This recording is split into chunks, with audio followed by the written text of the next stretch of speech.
चलिए, तो आज हम लोग हिंदी का जितने ग्रामर है आपके उसका एक शॉर्ट में देख लेते हैं कि आपको टोटल कितने ग्रामर आने वाले हैं हिंदी मीडियम और इंग्लिश मीडियम दोनों को 10th स्टैंडर्ड का, क्योंकि अब आपका बोर्ड एग्जाम सिर्फ 1 वीक भी नहीं रह गया है। हिंदी मीडियम का सिर्फ आज 17 है तो आपको गिन के 3 डेज रह गए हैं और इंग्लिश मीडियम के लिए 5 डेज रह गए हैं। तो एक बार शॉर्ट में आज हिंदी ग्रामर कर रहे हैं। कल हम लोग जो वीडियो बनाएंगे बच्चों के लिए और आपको भी एक्सप्लेन करेंगे वो इंग्लिश ग्रामर रहेगा।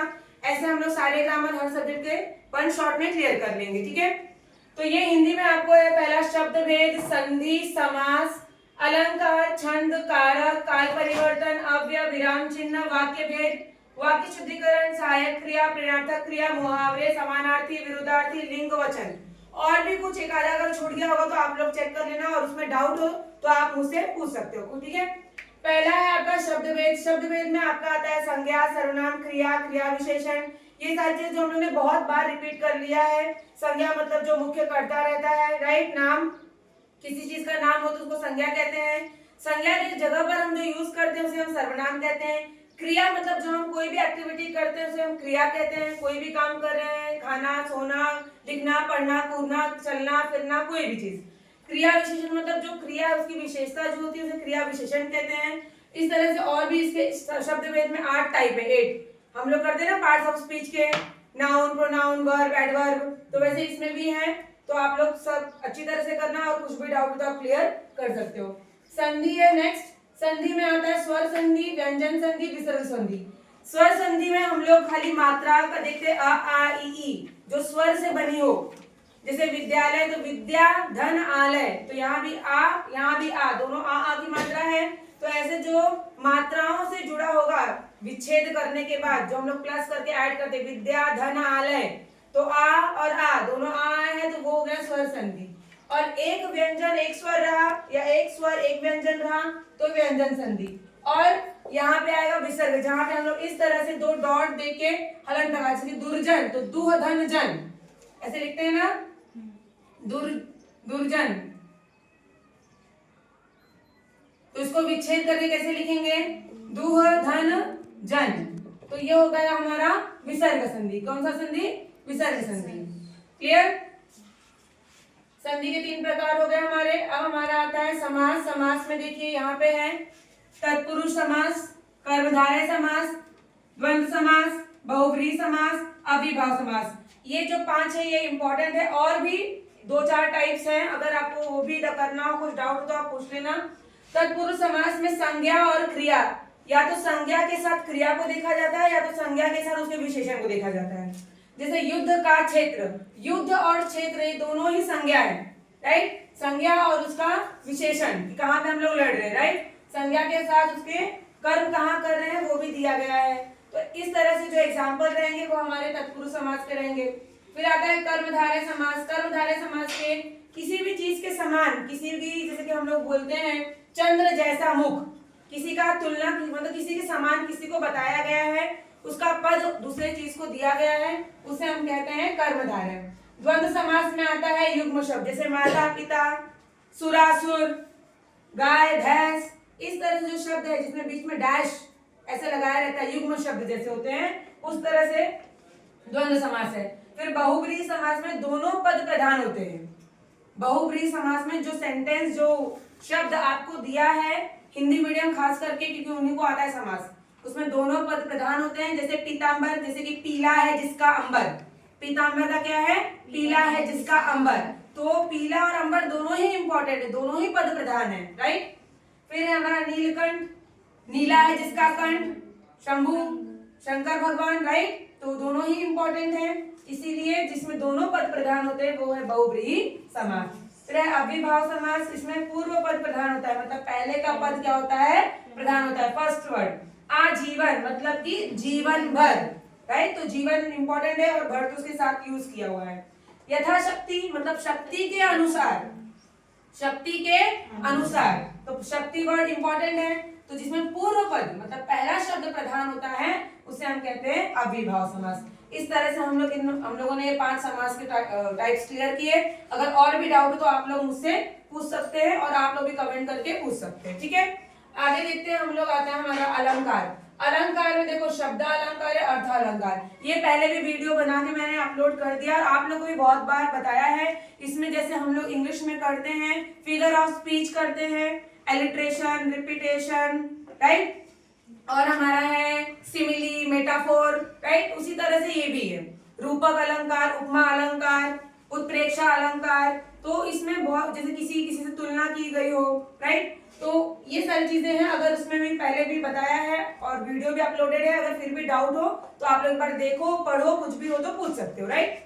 फिर नेक्स्ट हमारा है छंद। छंद में देखिए 3 टाइप है छंद के, दोहा, चौपाई और सोठा। आपको यही पूछते हैं कि कितनी कितनी मात्राएं होती हैं, वही आपको लिखना है। तो दोहा में 13-13 मात्रा है, चौपाई में 16-16 और सोठा में 11-11 मात्राएं पहली और तीसरी लाइन में, राइट। उसके बाद नेक्स्ट हमारा आता है कारक। कारक के देखो मैंने पहले भी बहुत बार एक्सप्लेन किया है और वीडियोस भी अपलोडेड हैं, जो देखना चाहे वो देख सकता है। यहाँ भी समझ लो, कर्ता ने, जिसमें ने हो, जैसे कि राम ने रावण को मारा तो ने वर्ड आया, तो कर्ता कारक। कर्ता ने, कर्म कैसे पहचानेंगे, को, करण से। अब देखो करण में भी से है और अपादान में भी से है, ये दोनों में से है। तो करण कारक है, ये कैसे पहचानेंगे, जैसे किसी का किसी से संबंध बता रहे हैं हम लोग, राइट। जैसे कि वो उसका, उसने, जैसे राम ने चाकू से रावण को मारा, अगर चाकू से, या किशन ने चाकू से राजू को मारा, तो वो चाकू का इस्तेमाल करके राजू को मार रहा है, तो वो जो है उसका संबंध दिखा रहा है। तो ये से क्या यहाँ यूज होगा, जैसे हम लोग चम्मच से खा रहे हैं तो यूज कर रहे हैं उसका, उससे, चम्मच से खा रहे हैं, तो यहाँ ये से जो होगा वो करण कारक होगा। लेकिन अगर कोई चीज किसी चीज से अलग हो रही है तो अपादान कारक में आएगी। जैसे कि मैं स्कूल से घर जा रहा हूँ तो स्कूल से मैं अलग हो रहा हूँ तो अपादान कारक में आएगा। पेड़ से पत्ता नीचे गिर गया तो पेड़ से पत्ता अलग हो गया तो अपादान कारक में आएगा। समझ में आया?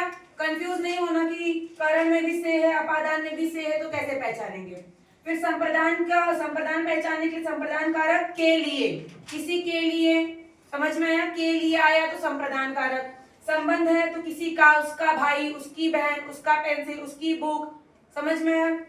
अधिकरण के लिए में या पर, डब्बे में रखा, डब्बे पर रखा, टेबल पर बैठा, तो ऐसे में या पर वर्ड यूज हुआ तो हमारा अधिकरण कारक। संबोधन, जैसे हम लोग एक्सक्लेमेटरी यूज करते हैं, विस्मयादि बोलते, अरे, ओ,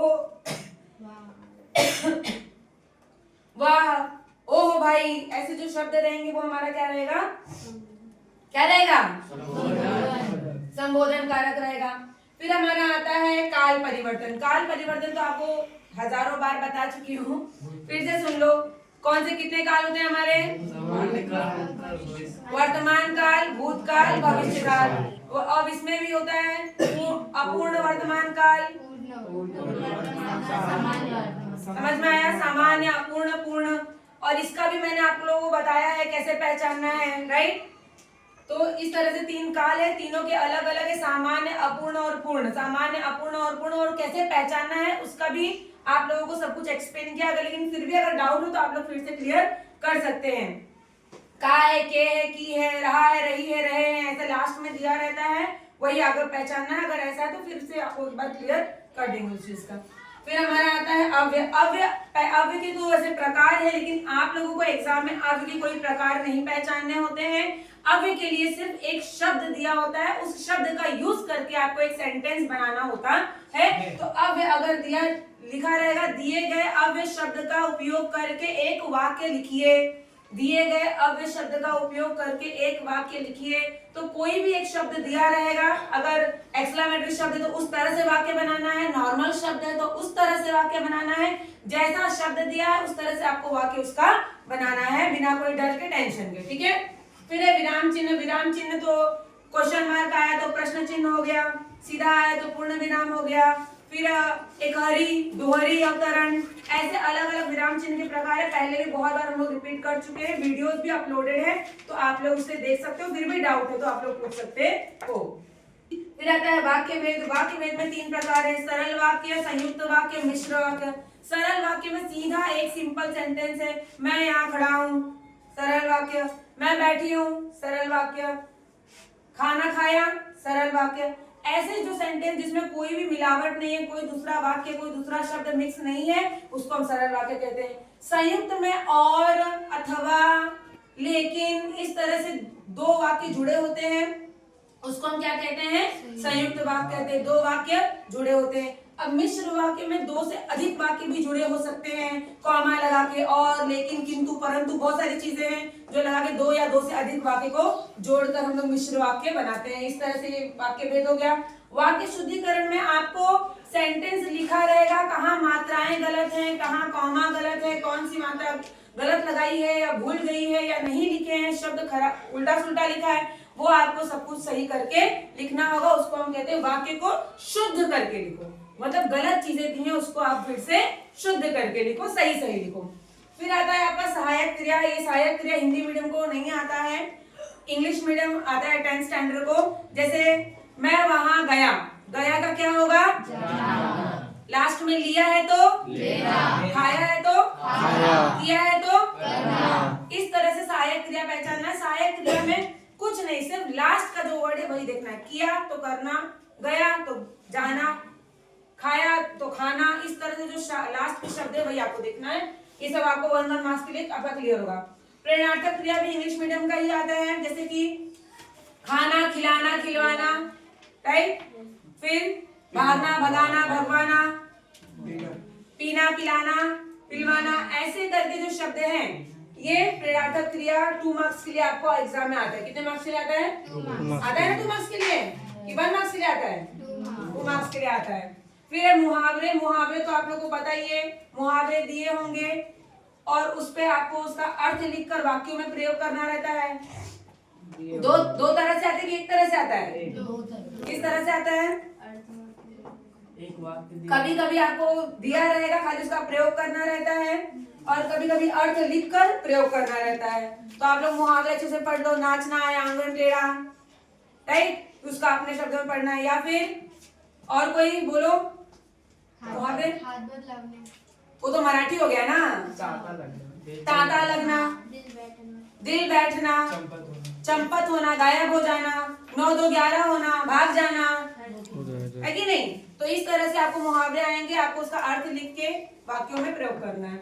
फिर समानार्थी शब्द और विरुद्धार्थी, अपोजिट वर्ड और सिमिलर वर्ड आपने बहुत बार किया भी है और नाम भी सुना है। ऊपर, सही, ये तो विरुद्धार्थी हुआ। समानार्थी, आसान, कठिन, सरल, आसान, सरल। ऐसे समानार्थी मतलब समान शब्द, सूर्य, रवि, दिवाकर, प्रभाकर, बहुत सारे शब्द हैं, राइट। फिर हमारा आता है लिंग। लिंग बदलो भी आता है, लिंग पहचानो भी आता है, राइट।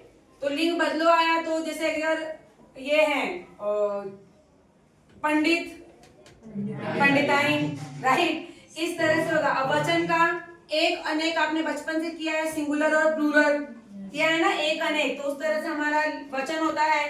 जैसे अगर पेड़ है तो एक वचन, और पेड़ का अनेक वचन पेड़ ही होगा, पेड़ ही होगा, ठीक है। फूल, फूले,